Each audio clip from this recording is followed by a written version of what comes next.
Princípio de Pascal, uma continuação da nossa aula de fluidos que faz parte de um curso de Física 2. Eu sou o professor Ricardo Avelino, professor do Instituto de Física da Universidade Federal de Goiás.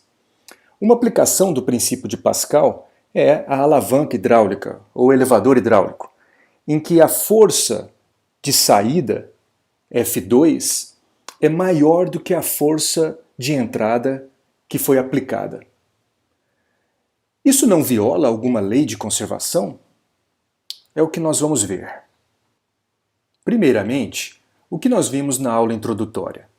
Discutimos sobre a abrangência e aplicações dos fluidos, discutimos sobre o que são os fluidos, as grandezas físicas importantes, massa específica e pressão.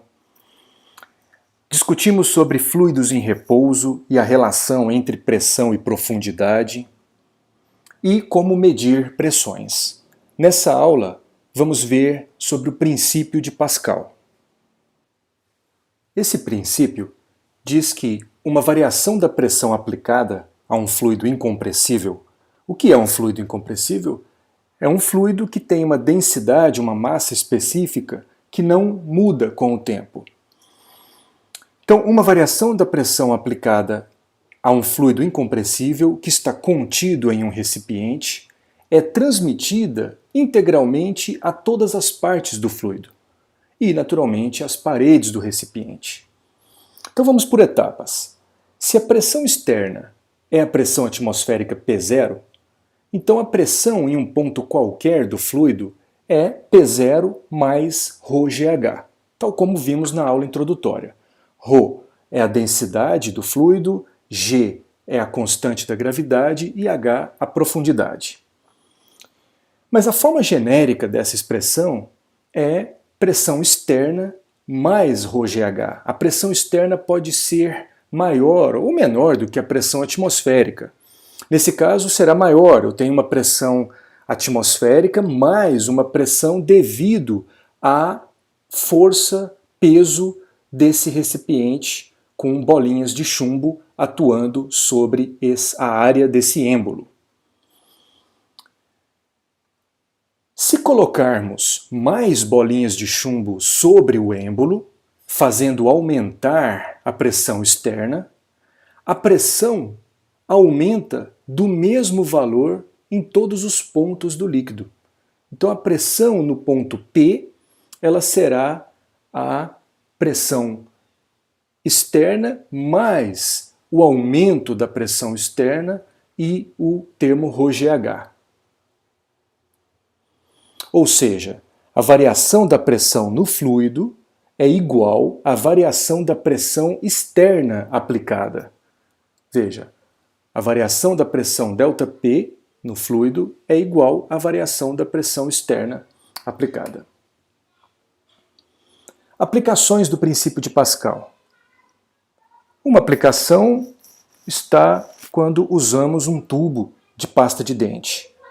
Pasta de dente não é um líquido, não é um sólido, ele tem propriedades de líquido, tem propriedades de sólido, é um gel, mas o princípio de Pascal ele pode ser ilustrado num tubo de pasta de dente. Quando você aperta o tubo, você exerce uma força sobre uma determinada área, ou seja, você aplica uma variação de pressão, e se o tubo está com a tampa aberta, essa pasta de dente irá escoar. Um sistema de freios de veículos, da mesma forma, você aplica uma força no pedal do freio e esse aumento de pressão é transmitido pelo fluido de freio até as rodas. A manobra de Heimlich, da mesma forma, uma pessoa está com uma obstrução na garganta e se você aplica uma variação de pressão no abdômen, essa variação de pressão será transmitida até a garganta para eventualmente desobstruir a pessoa.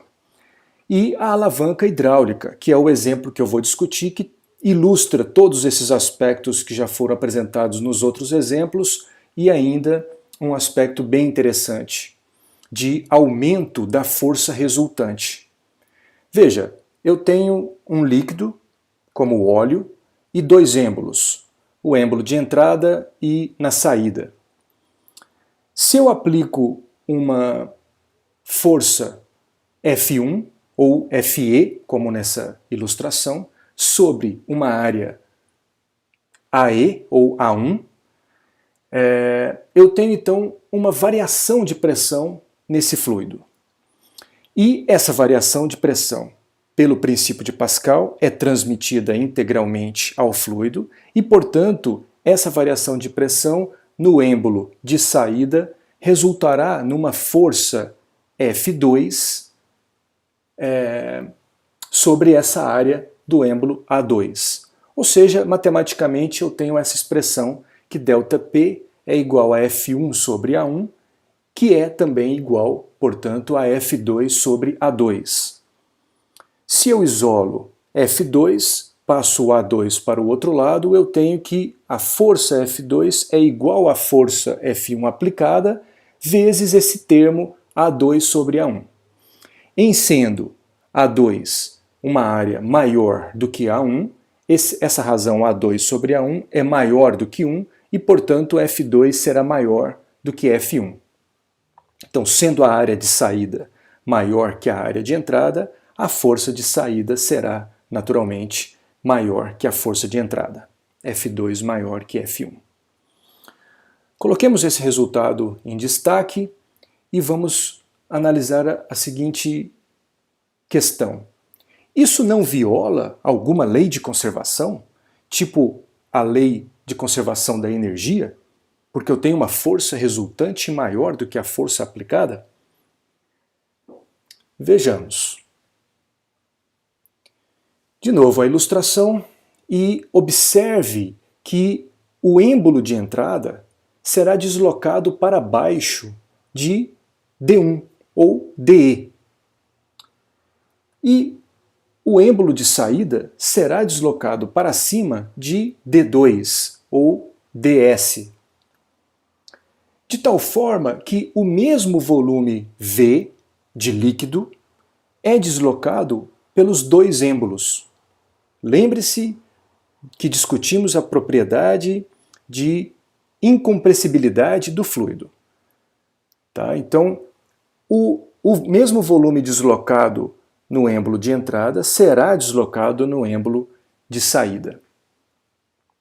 Ou seja, o volume é igual à área de entrada A1 vezes o deslocamento de entrada D1, que também é igual a A2 vezes D2 no êmbolo de saída. Isolando quem é D2, ele vai ser igual a D1 vezes essa razão A1 dividido por A2. Em sendo A2 maior do que A1, essa razão A1 por A2 será menor do que 1. E, naturalmente, D2 será menor do que D1. O deslocamento de saída é menor do que o deslocamento de entrada. Matematicamente, D2 menor do que D1. Colocando todos esses resultados em destaque, vejamos agora como fica o trabalho realizado por essas forças. O trabalho de saída, o trabalho realizado pela força F2, será F2 vezes D2. A força e o deslocamento estão na mesma direção e no mesmo sentido, então o cosseno do ângulo entre eles será 1. F2 vezes D2. F2 é dado por essa expressão aqui em cima, e D2 da mesma forma. Então, se F2 aumentou, sabemos também que D2 diminuiu. Substituindo essas expressões aqui na equação, esse primeiro parênteses é F2, o segundo é F1, A2 se cancela, A1 também, o que resultará em F1 vezes D1, que é o trabalho realizado pela força de entrada, pela força aplicada. Ou seja, a lei de conservação não é violada. A lei de conservação da energia não é violada. Ótimo, alívio. Resumo da ópera. O que nós já vimos sobre fluidos foi o que são os fluidos, as grandezas físicas importantes, a discussão sobre pressão e profundidade num fluido, como medir pressões e o princípio de Pascal agora. O que ainda não vimos, o princípio de Arquimedes, os fluidos ideais em movimento e a equação de Bernoulli.